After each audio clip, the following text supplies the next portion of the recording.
Hello, my name is Guðlaug Gísladóttir, and I am a dietitian at Landspítali University Hospital in Iceland. I and my colleagues, Gabriel and Francesco, are here today to emphasize that eating with dignity is a human right and an important part of the perceived quality of life. A part of this to offer people with ALS access to pureed food that not only tastes well and is nutritious, but also is aesthetically attractive and recognizable. This process to achieve this was born as a part of my master's at the University of Iceland in 2022. The name of my research project, Eating with Dignity, exploring how eating can be improved for people with ALS with a focus on pureed food. In 2019, I think I forgot the slices. Okay, myself.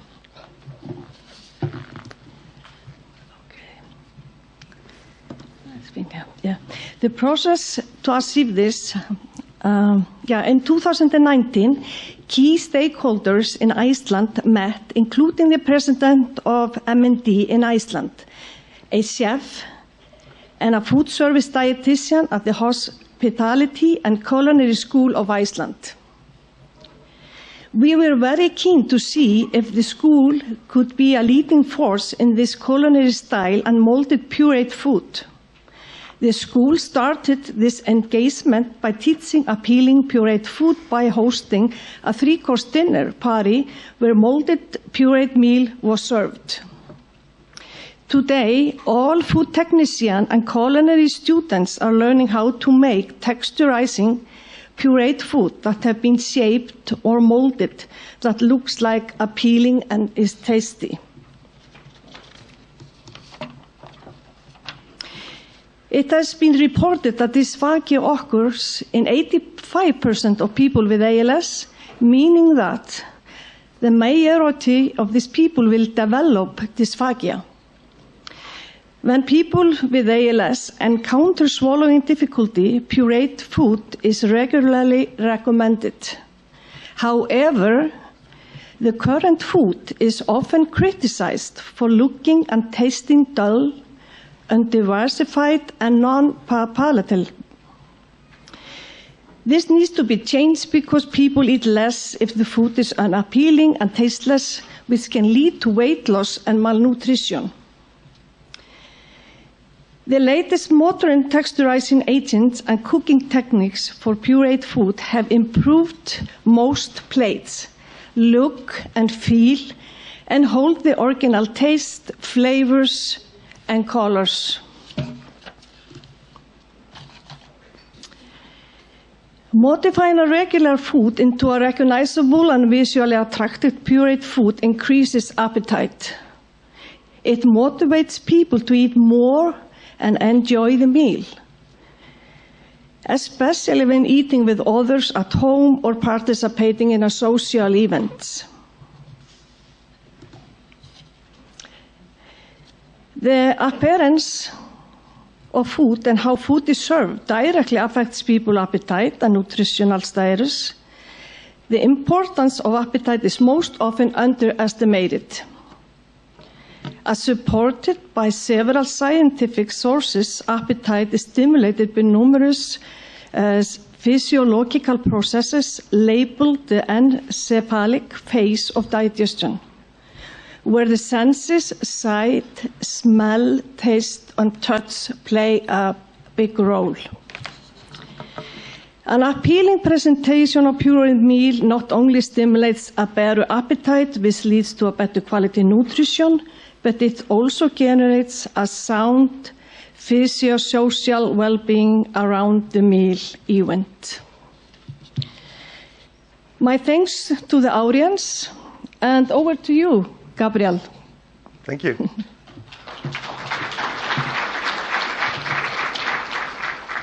Thank you, Guðlaug, for your introduction and Yes, so I am going to make you a demonstration on how easy it can be to transform the food.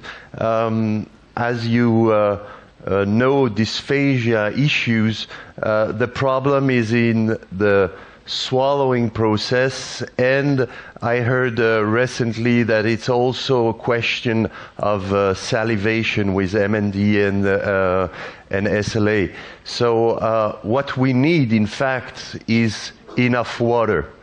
Our food is made of water. How can we use it to make the food more easy to swallow, at the same time give a shape, and at the same time be able to reheat the food if we want to eat the food, if we want to eat the food hot. It's quite simple. The question is the binding agent. You have a lot of binding agent on the market, but they are mostly thickeners.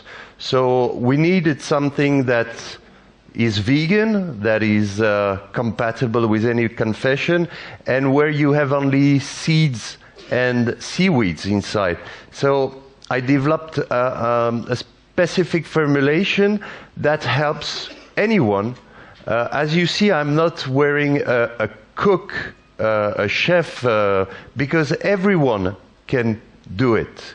From caring people to industry, it works the same way. So how do we reproduce a strawberry? We need strawberry. We can buy also frozen strawberry. We can buy strawberry puree. Whatever the product you take at the beginning, it will be the product that you have at the end. You mix and heat.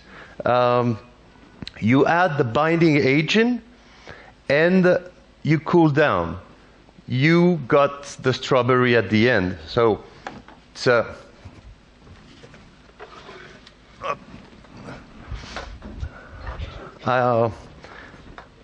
I made some molds because the shape of the food, as Guðlaug said, is a cephalic phase of digestion. If I can identify a product, my body will prepare the enzyme, salivation, and all my body will be ready to receive or protein or fat or fibers. So giving the shape will help people to identify the strawberry.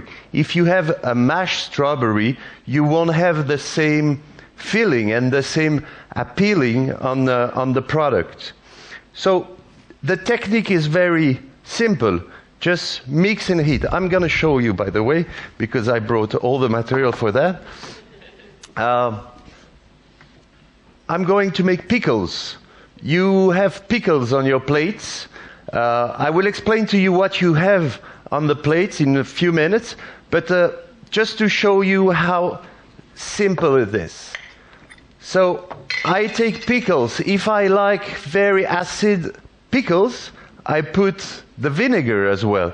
If I like it less acid, I put water instead. Here we'll make the right pickles.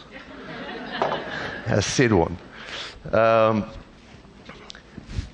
Where is it? Here. I take the product. There is a quantity that you need to add to this preparation. Here we had 500 grams of pickles with the juice. So depending on the quantity I'm going to add, I will have a pickle that I can hold in my hand. Sorry. I can hold in my hand like that and be able to eat alone. Make yourself independent and be able to put in the mouth with the hand. If I have a severe dysphagia, I'm going to put less product in order to have something softer, up to semi-liquid. So you can adapt depending on the quantity. And when you know how to make pickles, you know how to make all the recipes. because it's always the same process. So just add a product. This is heater and mixer at the same time. So there is only one step, is just mixing and heating the product.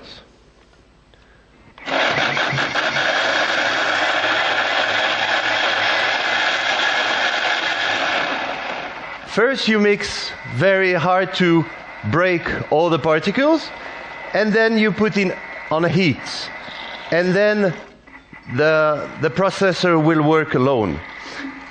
If you don't have this, it's not a problem.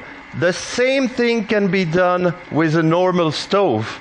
I just take the jellifier, put with the liquid only, heat, melt the binding agent, and at the end I add the pickles and mix them all together.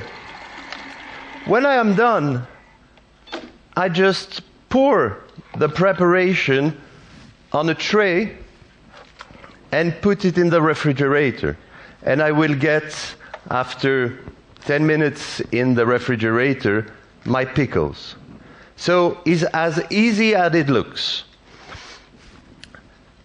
Now, of course, I can prepare, if I need to prepare in advance, I can put my mashed with my binding agent in the freezer, and when I need this, I put in boiling water, it melts again, and this is green peas.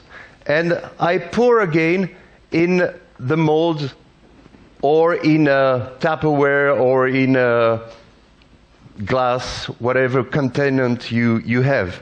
So put it back in the refrigerator, and then you demold it and can reheat the product. So I'm going to show you a little plate, how it could look like.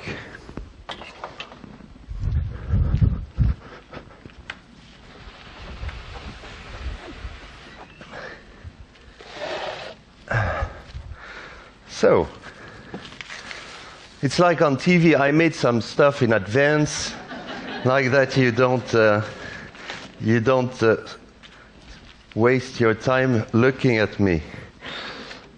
So, here I made some chicken, some green peas, and I made some pumpkin, but for today it will be carrots, because it's the same colors. So, same process that I did with pickles. I put in first, on the back of my mold, I put some reduced balsamic vinegar to give the color like if it was roasted.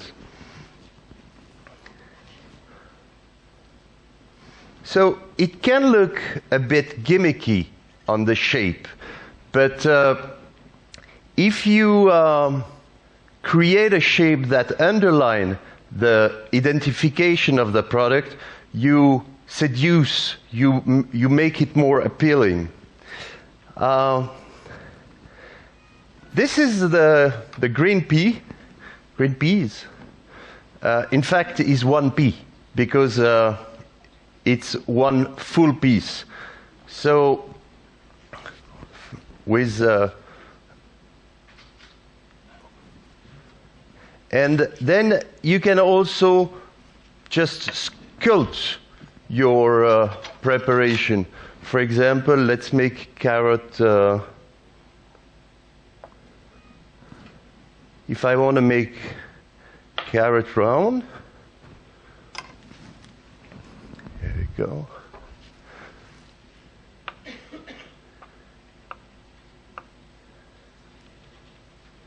And here you have your rondelle of carrots. Okay.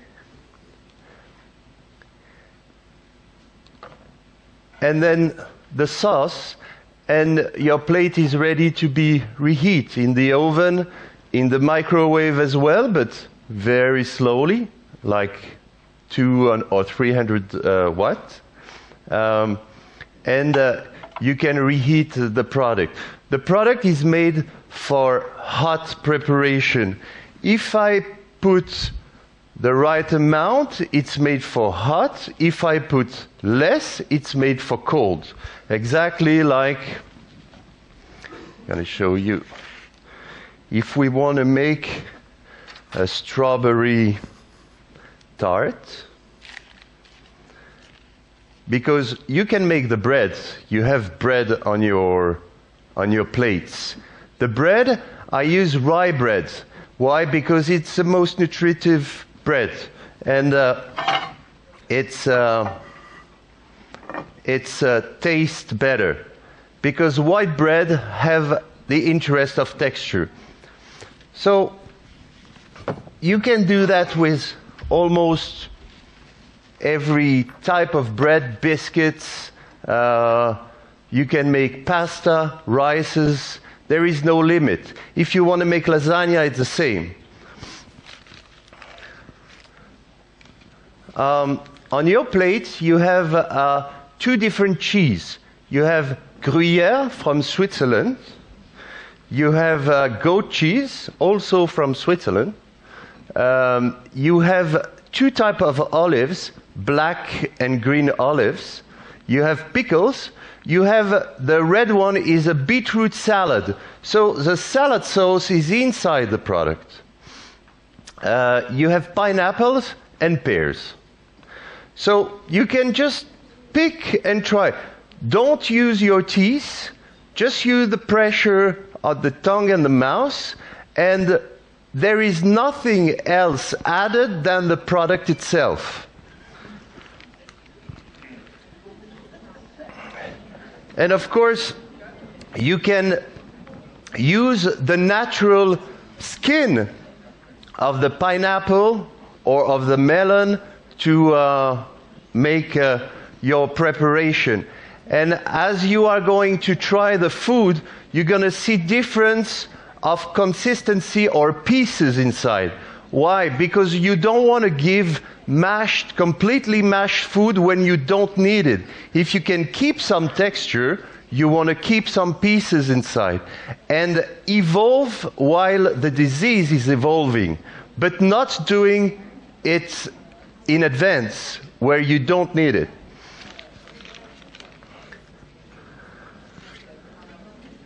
Gabriel, could you show the plate how it works? Yeah.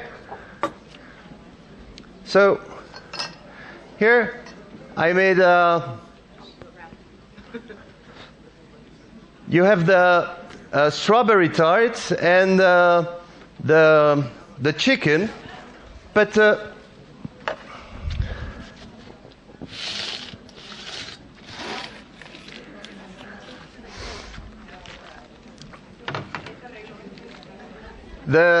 the thing is that you can bring back old cheeses to people that like cheese. You can do fondue, raclette, gouda, whatever the region comes from, you can transform. In fact, you can make a soft cheese out of every cheese. If I take the goat cheese, I can then just cut exactly like I would do with a fresh cheese. I can create a cheese that is appealing and that I can eat with my hand. So this is for the binding agent part. There is no limit beside your creativity, and there is no limit in the type of product you want to use. It can be from can, it can be from convenience food, it can be industrial food. It will work the same way.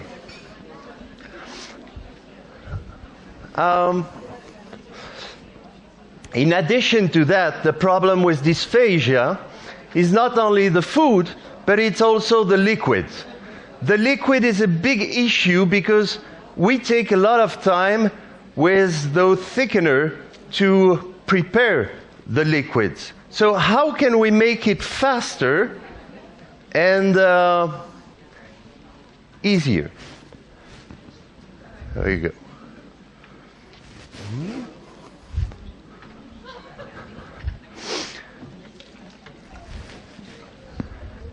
We're done with the time? Be the party pooper to stop you. No, I don't know. You got 1 minute. I got 1 minute. Okay. Just show you how to make the liquid. So, I take the juice.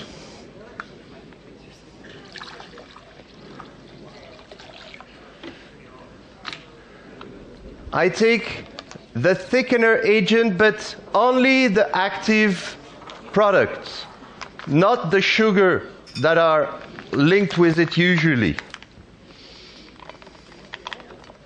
You put your powder, you just mix this.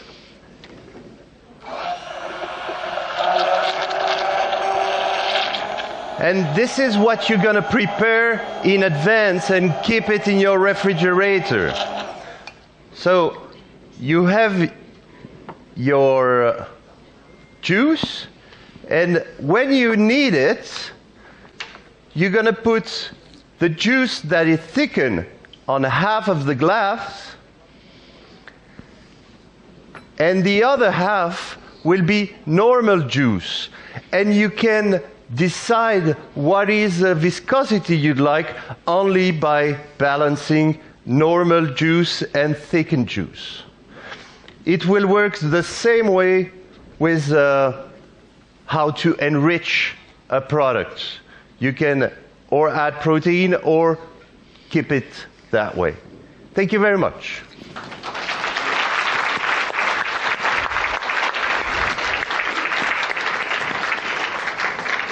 Well, I'd like to thank Guðlaug and Gabriel for an incredible session. This is the first time we've had such an incredible interactive session on so many levels. And I apologize for those of you at home who haven't been able to quite experience some of the wonderful food that tastes wonderful, and it's quite extraordinary.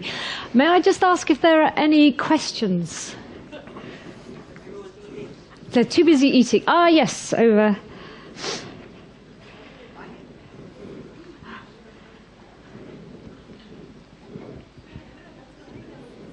Hi. Hello. Am I on? You can hear me? Hi, my name is Carrie. I'm a speech pathologist at Penn State Hershey ALS Clinic in Hershey, Pennsylvania. First of all, I just want to say the presentation is amazing. This is beautiful food.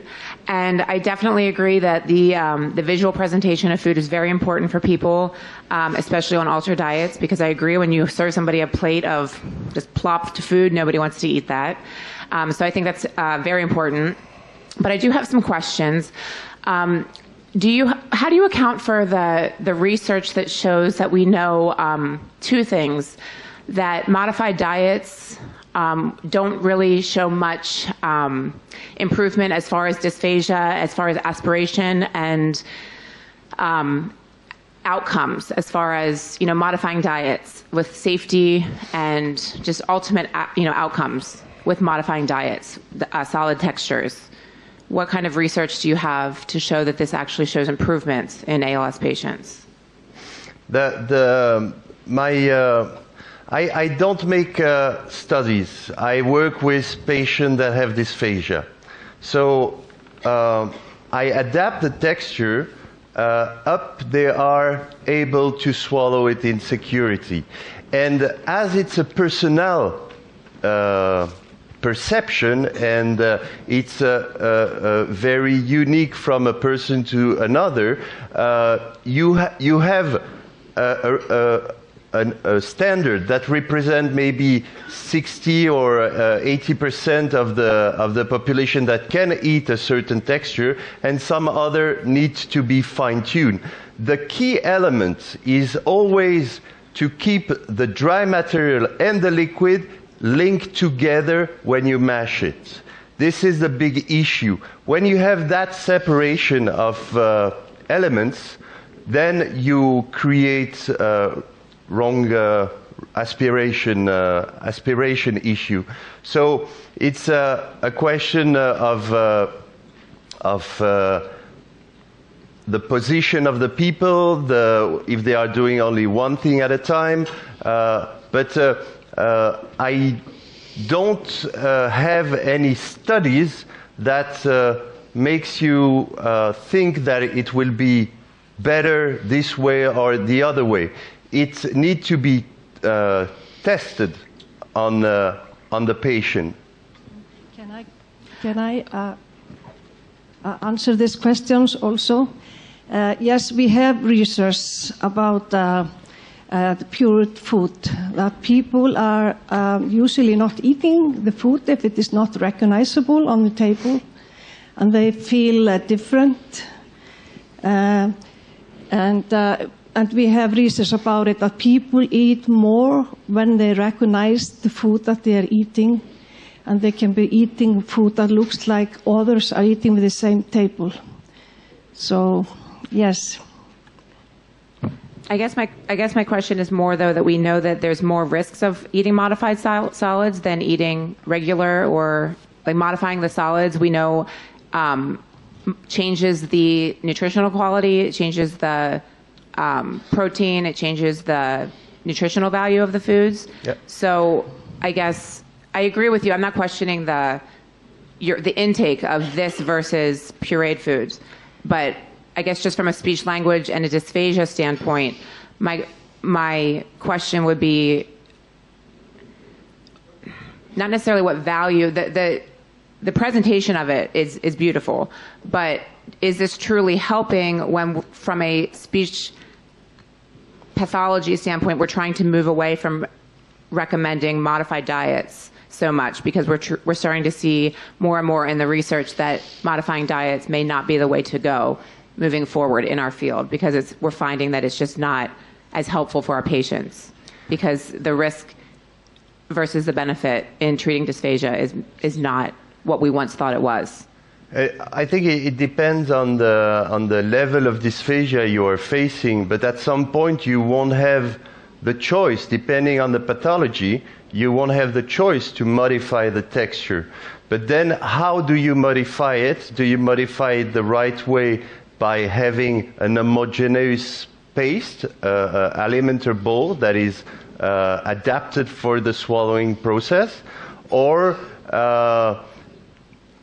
all the thing is to give mashed food or smooth food the latest that you can. If you can manage, if the patient can manage the food with little chunks, with little pieces, with a certain granulometry, you have to give it to him. And the mixing process, it's more a decision that is a medical basis decision. And it's not because you choke once that you should have modified texture. And the problem is that very often in hospitals or nursing home, when you choke once, by security we give you modified texture. It needs evaluation and it needs to be tested. Mm-hmm. And the speech therapist, they always do the check about the dysphagia, if people have the dysphagia, and they decide what the texture should be used. So, yeah. So I think this is a really interesting discussion, and I think we need to kind of talk and explore this more, maybe later. But I just want to thank you both very much for your interactive session. I think it was extraordinary. Thank you. Thank you.